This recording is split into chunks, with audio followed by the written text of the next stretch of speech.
we came back from very successful trip to Vienna. We went to Sri Radha Govinda Gauriya Math, established by Srila Bhakti Vaibhav Puri Gosai Maharaj.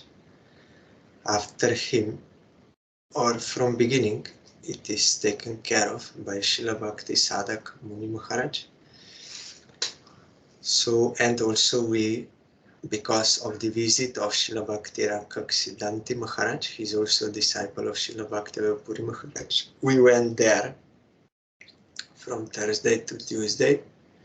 Today we came back and it was very successful. So many programs. That is, there is a math program, 3 times Aratis, Guru Puja, morning Kirtan, evening Kirtan, morning Harikatha, evening Harikatha. And besides that also, we had a grand Ratha Yatra festival on Saturday in the center of Vienna that was organized by ISKCON together with this Gauriya Math. They are cooperating. So many devotees came from both sides and from different countries. And even for Prasad Seva, it was something was cooked in Radha Govinda Gauriya Math and something was cooked by ISKCON. And it was brought together and distributed to many people there, devotees and also others whoever wanted. And even there was one Srila Mahavishnu Swami Maharaj of ISKCON. He's famous for doing Ratha Yatras all over the world. So he was also there. He did nice kirtan. And the Siddhanti Maharaj also was doing kirtan and other devotees. And Srila Mahavishnu Swami was very happy with this Ratha Yatra.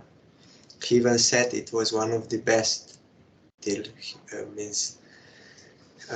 of those in whom he participated, and he even took like almost full night rest in Radha Govinda Gauriya Math because that is more near to airport. So he stayed there from like 9 p.m. to 4 a.m. in the morning together with Siddhanti Maharaj in same room, and they were discussing also some Siddhanta or topics. Nice meeting.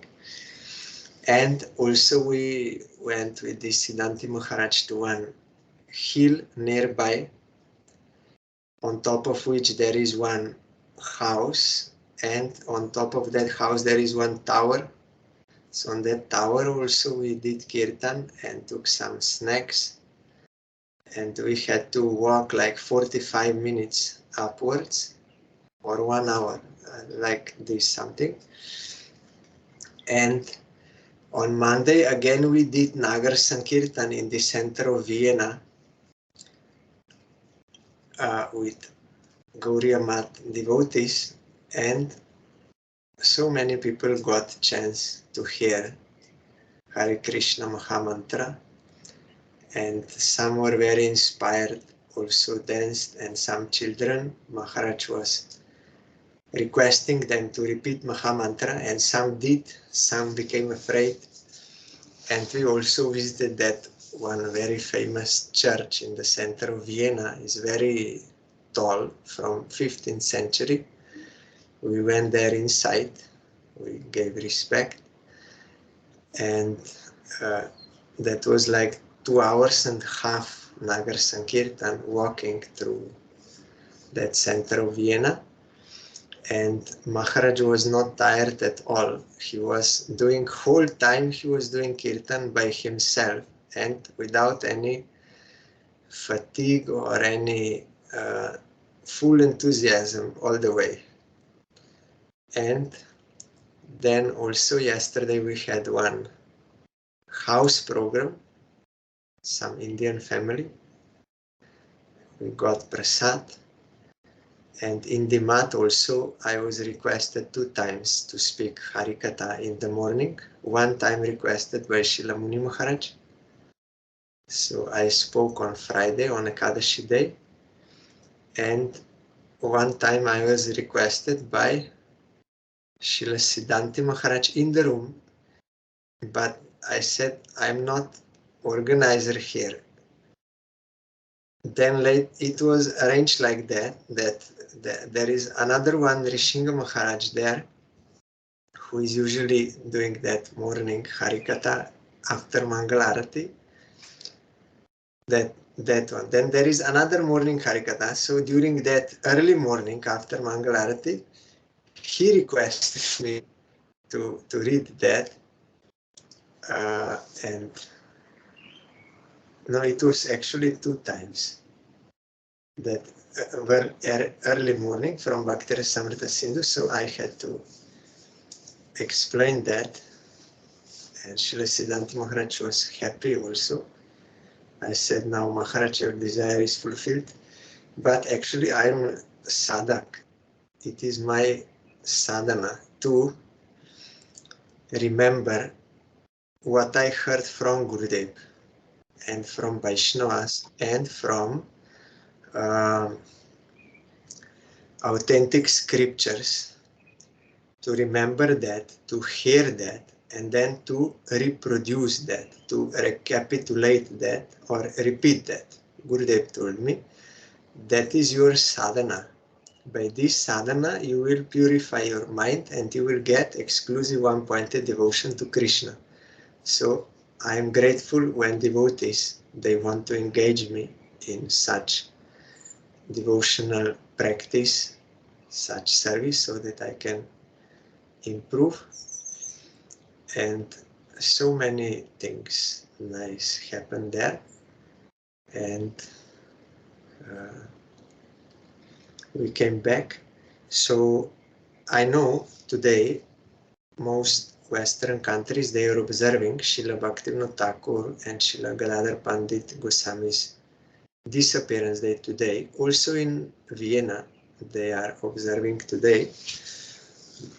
But we are observing tomorrow as per Indian calendar, as Gurudev told us for these days. But there is no harm.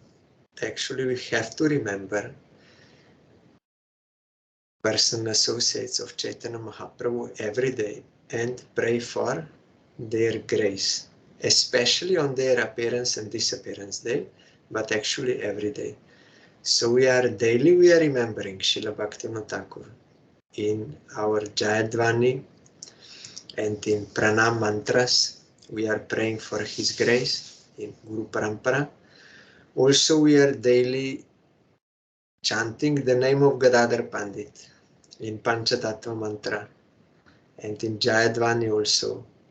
So already every day we're doing, but especially in these days, we should hear about their glories, about their pastimes, about their teachings and their mercy, and we should sing their glories and remember them and pray for their grace. So tomorrow we will observe and we will continue our hearing of Bhagavad Gita. We are now at chapter 10.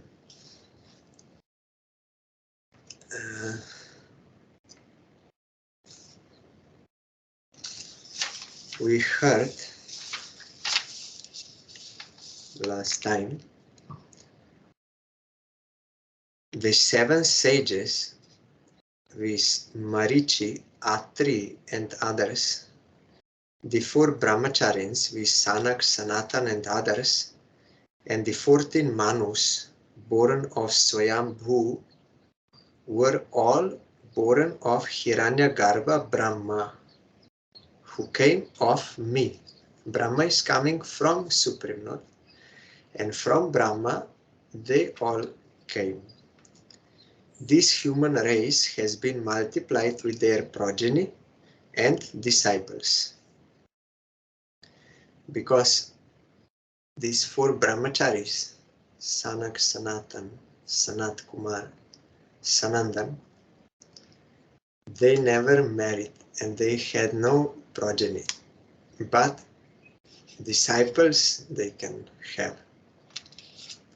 So some are like family or biological, that progeny, and some is like expanding the disciples. And we also heard Krishna is telling, he who is truly acquainted with the knowledge of my real self, which is the climax of all philosophical truths, with the knowledge of my sovereign powers and the principle of devotion, which is the climax of all philosophy of action, is undoubtedly harmonized by Avikalpa Yoga. That is to say, a yoga which is surely calculated to attain me. So, by which one can attain Supreme Lord. That is Avikalpa Yoga. One must be acquainted with the knowledge of Krishna's real self, Krishna Tattva, and of his all powers, his Supreme Lord Almighty, Bhagavan, possessor of all opulences and all powers, and one who knows Bhagavan, naturally he will also know the principle of devotion. It is quite natural. Srila Jiva Goswami, he wrote in Sandarbhas, the one interpretation of the word Bhagavan is Bhajanya Guna Vishishta.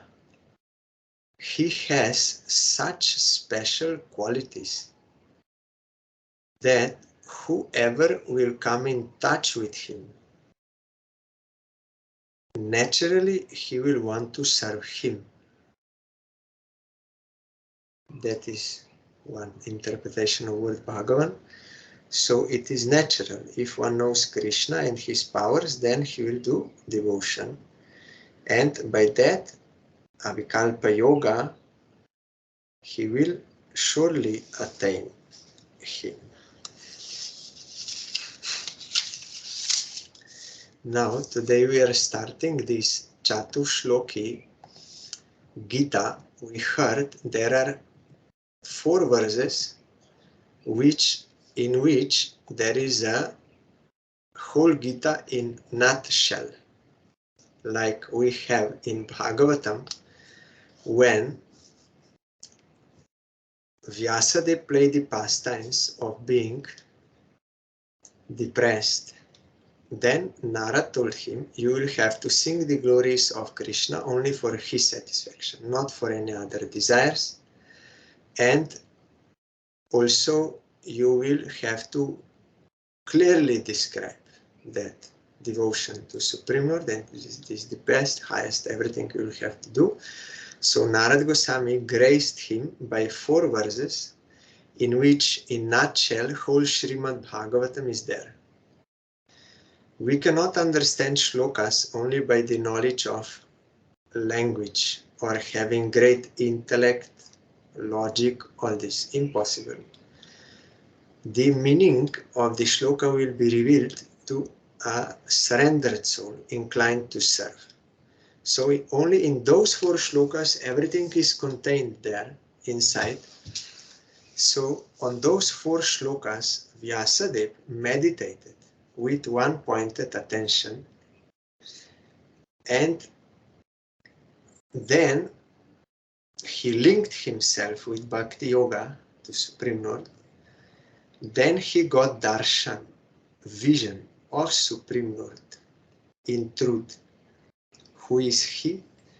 And he also saw his Swarup Shakti, internal potency. He also saw Maya Shakti, his external potency. And he also saw Jiva, Jiva Shakti, Jiva. And he saw that why Jiva is bound by Maya and undergoing suffering. And although Jiva is transcendental, but by Maya she is covered because of her aversion to Supreme Lord. Otherwise, Maya is standing little away, at distance from Bhagavan. And he also saw what is the remedy for a rescue of the jiva from all these sufferings and attaining her natural function, that is Bhakti Yoga. He saw it. So only one who realized all these tattvas, Svatattva, Paratattva, Sadhana Sadhya Tattva, and Virodha Tattva. Once, when I was in Venice, Italy, on the festival of Srila Bhaktivedanta Narayan Gosai Maharaj, so while morning walk, we stopped at some place, and I asked Srila Narayan Maharaj that one Maharaj yesterday mentioned Swarup Gyan in Harikatha. So then I asked Srila Narayan Gosai Maharaj, what is meant here by Swarup Gyan? Then he was looking into my eyes with his very beautiful blue eyes. Where I was standing, means kneeling like directly in front of him. He was on the some bench there, and he was looking at me directly, not this body, but seeing my soul, my real self, seeing. He saw through all this material, and he saw directly me. I felt that. Then he said Swarup Gyan is of 4 types. As per Bhajan Rahasya of Bhaktivinoda Thakur, means Swatattva, who you are actually. And when he said this, who you are, I felt he really knows who I am. And he was referring to that, not to my body, mind, but referring to that who really I am. So he said, who you are, that is Swatattva. Then Paratattva, supreme ultimate reality, supreme Lord. This is also knowledge, one Swarup Gyan, or knowledge of Supreme Lord. And another is Sadhana Sadhya Tattva. What is the ultimate goal and how to achieve it? Sadhya means ultimate goal. What is to be gotten? What is to be attained? What is our necessity? And how to get that? That is Sadhana Sadhya Tattva. And Virodha Tattva or Maya Tattva. What is the obstacle to realization of this ultimate goal of life, that Maya, with all anartha, we are getting all anarthas by her influence, all that also one clearly can see. When one is realized in Swarup Gyan, he sees all these 4 things very clearly. And he is acting accordingly. So only such person, like Vyasadeva, who directly realized that, of course, he's playing the pastime of like not knowing and then realizing by the grace of Nara. That is his lila, to give us teaching, that by the grace of bona fide Guru we can realize such knowledge. Otherwise, Vyasadeva is eternal associate of Krishna, fully realized, but playing the pastime that he does not know and then he knows. Vyaso veti na vetiva. One shloka is there. Vyas may know Bhagavatam or may not know. Means sometimes he's playing pastime of not knowing. And sometimes then he will show how he realized.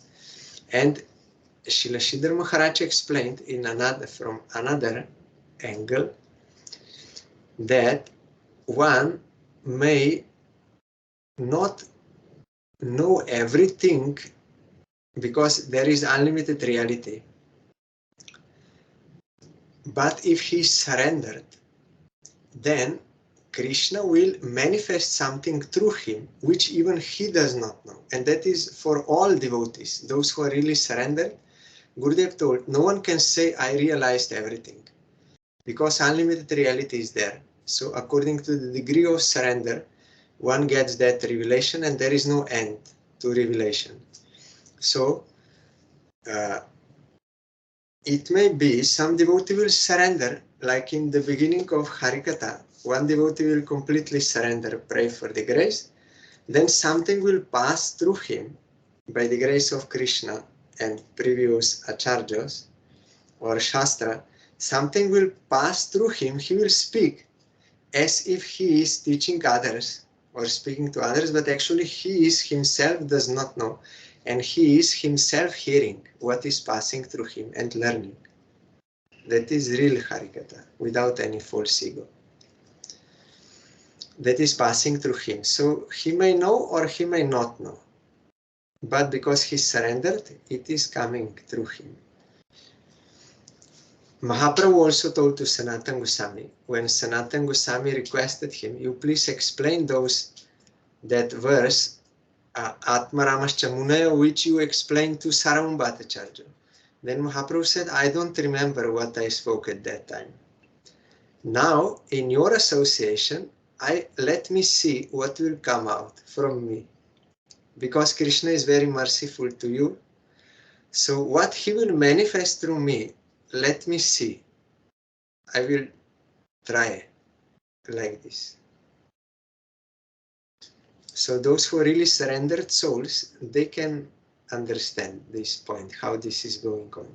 And they are never puffed up. I know I'm teaching others. No.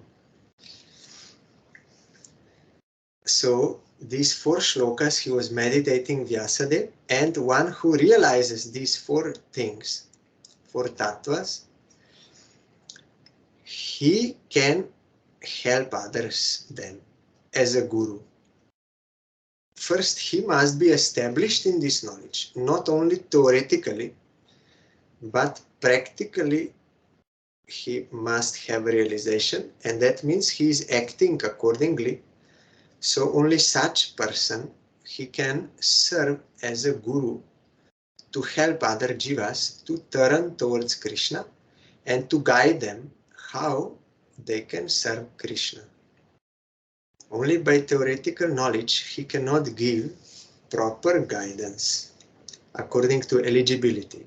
Our Gurudev told that Guru must have realization. That means his heart is pure.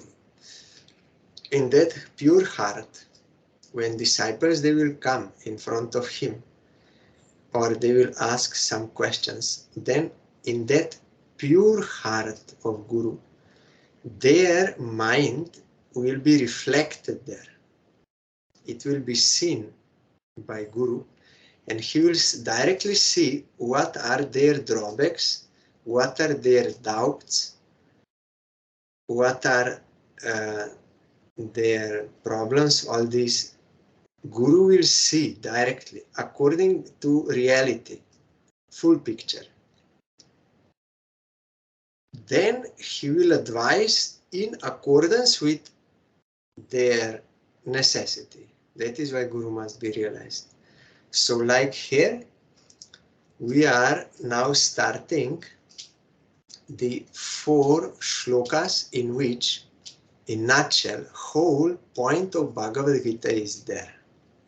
Chatu Shloki Bhagavad Gita. So we have to very attentively try to receive this mercy. Aham sarvasya prabhavo matah sarvam pravartate iti matva bhajante mam buddha bhava samanvitaha.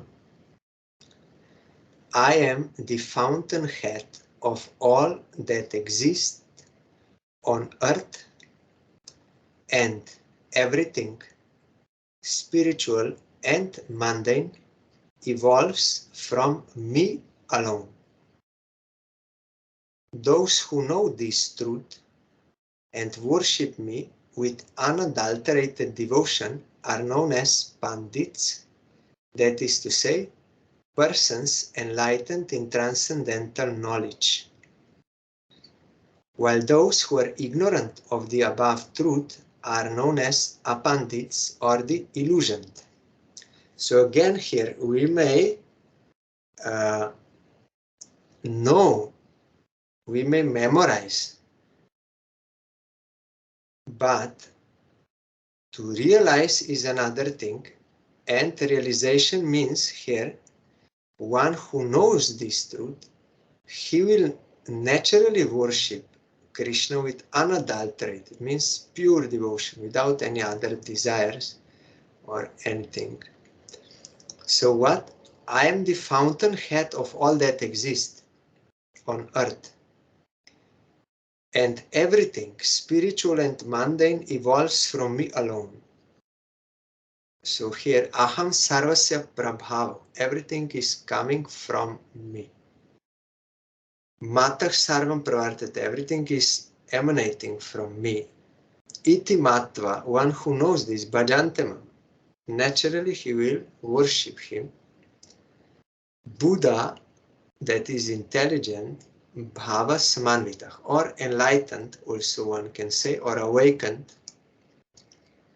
is one who will serve Krishna with bhav, with love, with all senses and with everything, only for his satisfaction, without any other desires. He is really intelligent, enlightened, or awakened soul, or pandit.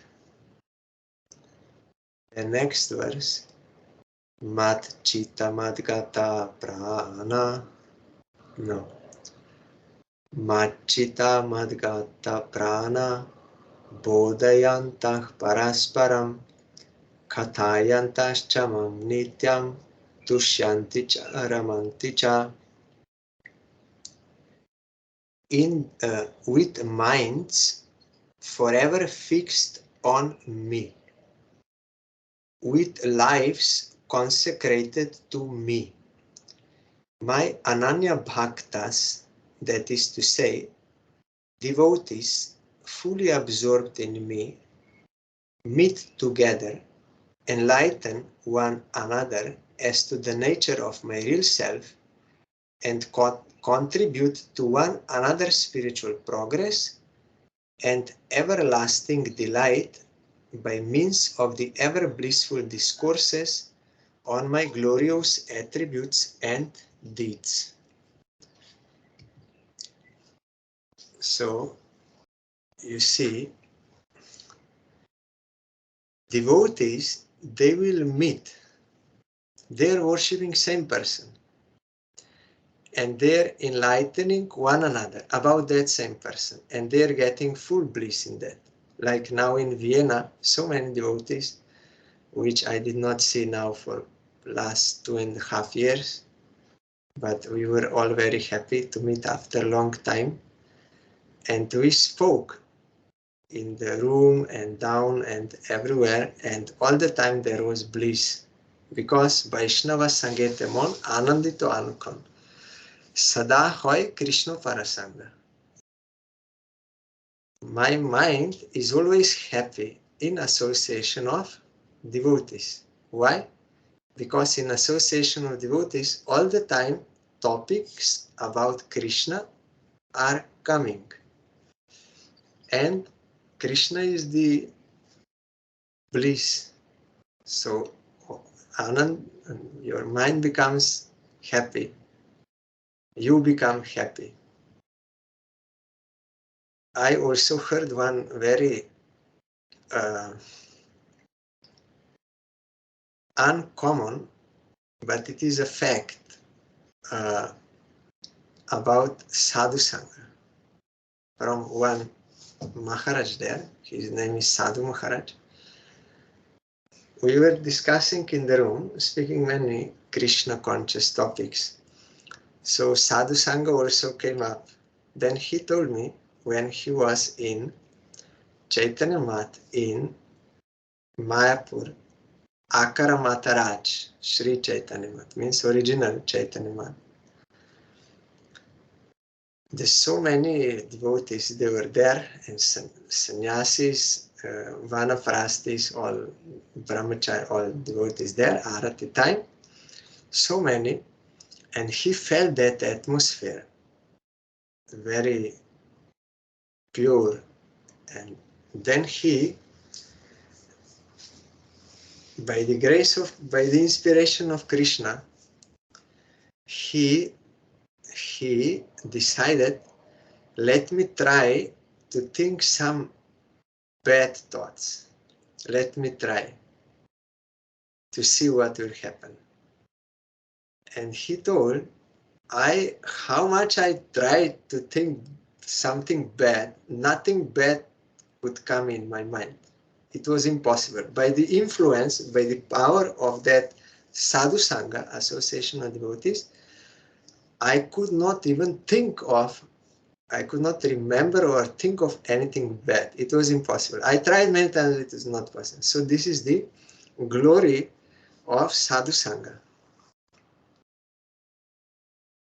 And here we hear, with minds forever fixed on me, thinking always of Krishna, with lives consecrated to me. They're doing everything for the service of Krishna.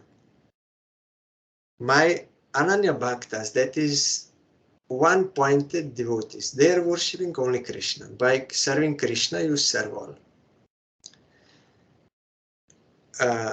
That is to say, devotees fully absorbed in me meet together, enlighten one another as to the nature of my real self, and contribute to one another's spiritual progress and everlasting delight.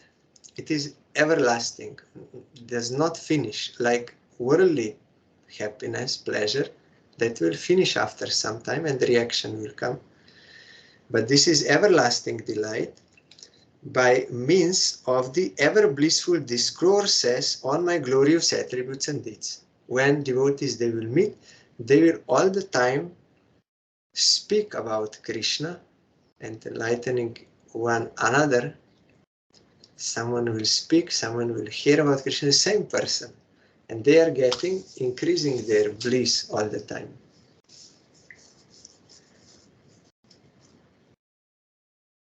Ananya Bhaktas.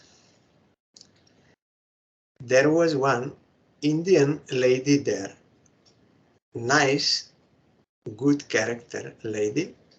So Maharaj, she was asking something Maharaj there,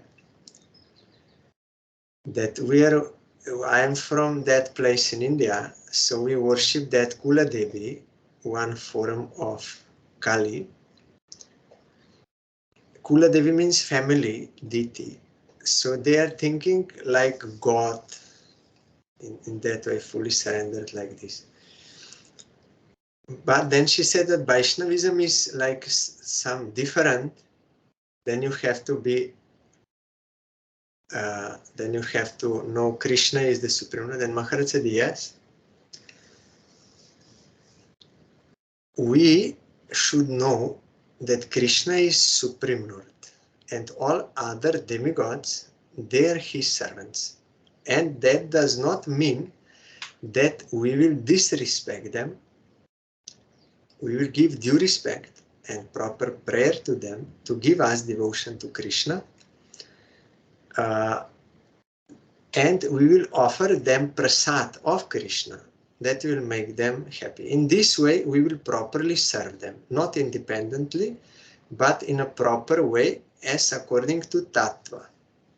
So I was also standing there and I said that avidi purvakam, then Maharaj said yes, that if someone worshipping demigods separately as independent gods and like this, then they will worship Krishna only because everything is he, but with improper procedure, as here mentioned in Gita, avidi purvakam.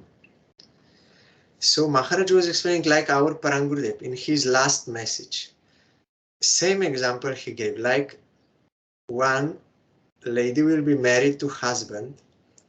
So husband also has brothers, parents, and everyone.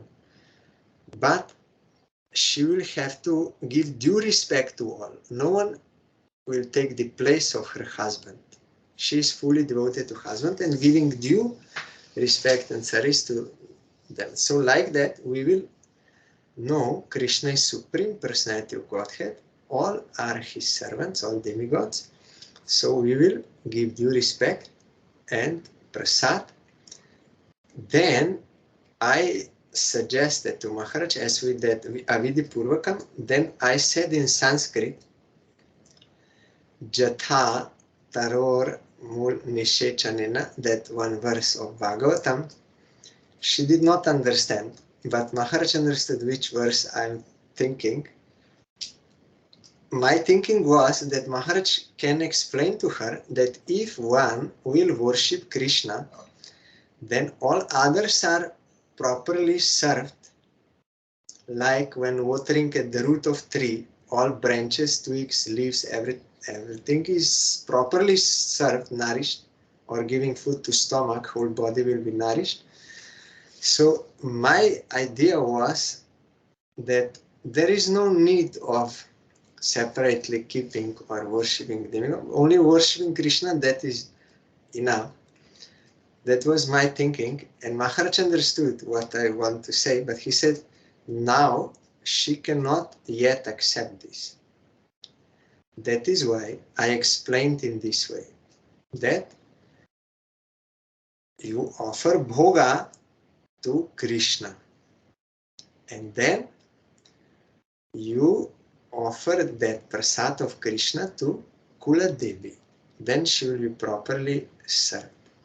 So, because Maharaj is realized, so he understood what is her capacity now.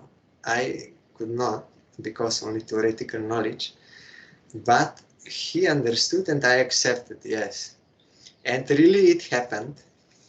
The same lady then invited us to her house after 2 days, and she was offering to Krishna Gopal in her house, and then to Kula Devi. She showed me that altar.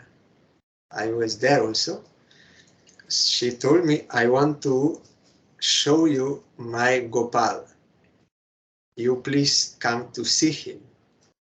Then I said, yes, I will go, but I will hope that he will see me. Then she smiled, because how we can see him? We are fortunate if he sees us affectionately. So she showed me there she was having Gopal and one Rishinga photo or something, and a Radha Krishna photo, and that Kula Devi she showed me. So this is the point. A real preacher, he will detect, he will feel the capacity of someone, and he will advise accordingly to make that person advance from where he is. And so many others also, there were some question answer, and for inspiring them to chant Mahamantra outside. Maharaj was saying about 16 rounds of chanting Mahamantra to one Indian family in Hindi, and then that son was little like this. Then Maharaj said, okay, how much you can do, maybe 4 rounds or something, but you have to do some chanting, you have to do like we are going to job, it is okay. We are going there, it is everything is okay. But in one day, also we should keep some time, we should give some time for Supreme Lord. We will chant his name. If you cannot chant 16 rounds daily, then 4 or maybe 8 you can try. Then he was more relaxed, more ready to. So accordingly we have to try. So, and devotees, they will always meet here. Explanation to this verse. In the incipient stage of Shravan and Kirtan, a sadhaka enjoys initial bliss of bhakti. Sometimes Krishna gives some taste to encourage us or to remove some doubts like this, although we don't deserve it, but he gives for this purpose, and then he will not give, like in the case of Narad, we heard in Bhagavatam. He gave, like they will give something for free in shop, like some new product came out, some drink or something to eat, like that, something came, so first they will give for free, you taste it. And then you, if you like, then you will want to buy. Like that, Krishna also gives sometimes something, and that is one thing. Another thing is, according to one's dedication to Krishna, even in the stage of sadhana, one will get those three fruits at the same time. As one eats food, with each morsel of food, up to that degree, he will remove hunger, get nourishment, and get satisfaction, up to that degree. One bite is one bite. It is not zero. It is not full stomach, but it is there. Like that, even in sadhana stage, how much one is able to dedicate himself to devotional practice for the service of Krishna, that much also he will feel something. And his anarthas will gradually fade away. So here, a sadhaka enjoys initial bliss of bhakti. But in the perfect stage, intoxicated with divine love, an absolute realized soul enjoys spiritual communion with beloved Sri Krishna in consorthood accessible only to Raga Marg. There are two margas, two paths of worshipping Supreme Lord. One is by scriptural injunctions and with open reverence, by the knowledge of Godhood of God. He is Supreme Lord, He is the master of everything, everything is coming from Him, He is the owner of all worlds, of all everything, and I am His eternal servant. I should serve Him, it is my duty, otherwise I will have to suffer, I will go to hell, and also with all the rules and regulations. This is for His satisfaction, these are the offenses, means it will displease Him. With all this we have to do. And there is another, when eternal delightful relation with Krishna is awakened, then that natural love for Him will be your guide, not scriptures anymore, or guru in giving these scriptural injunctions. The guru will be there, but in another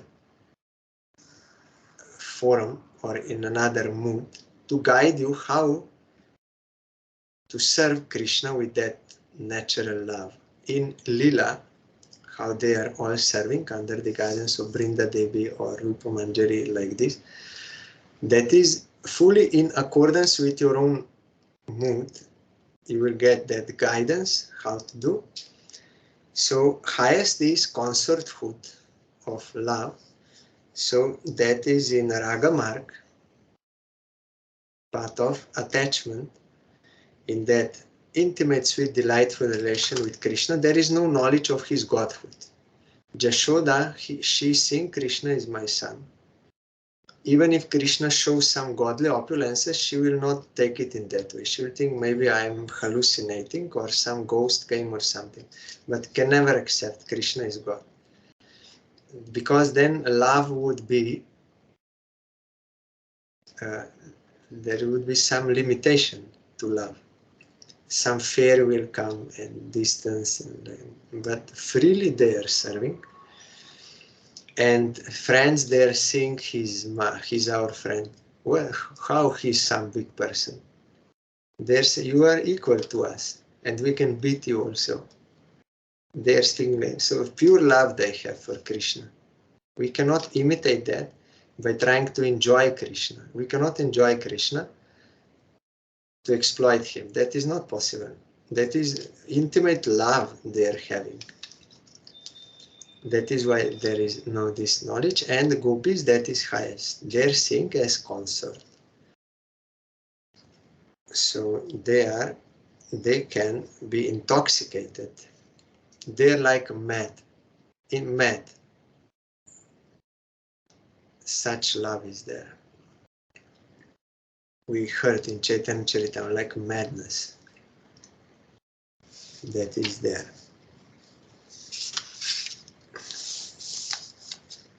Now the third shlok. Tesham satata juktanam bhajatam priti purvakam dadami buddhi jogam tam yena mam upayanti te. Those who worship me with a loving heart and are ever intent on communion with me are endowed with such unmixed love born of pure intelligence as enables them to attain to my blissful realm. Here explanation.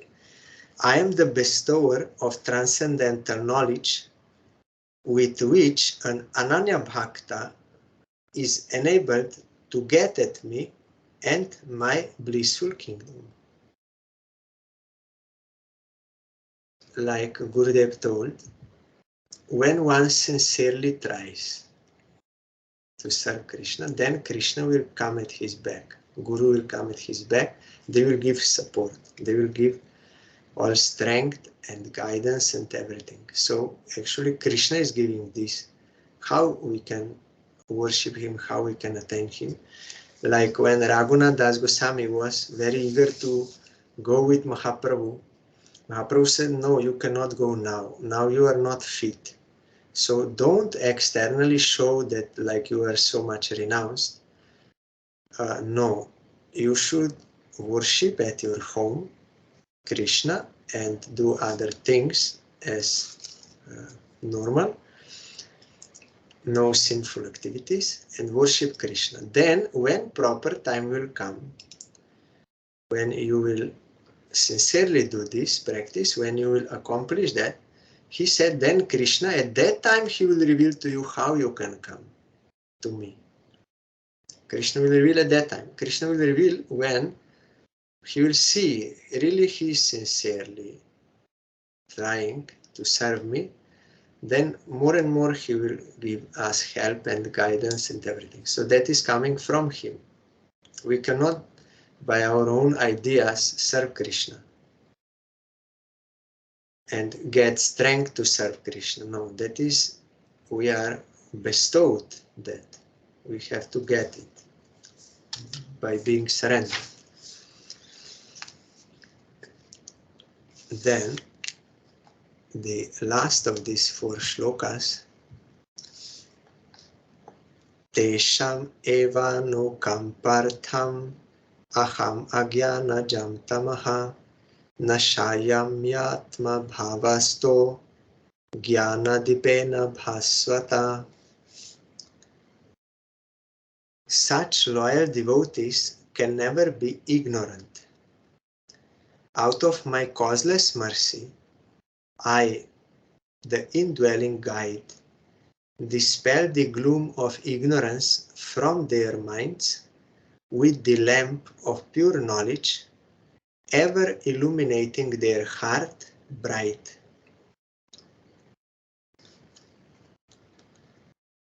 There is the explanation. I will just read it today, but we can go more deep day after tomorrow. Tomorrow we will sing the glories of Bhaktivinoda Thakur and Gadadhar Pandit. So I will just read. Some wrongly think that those who follow the monistic principle of not this and not that are truly wise, and that those who follow the cult of bhakti are debarred from acquiring real knowledge.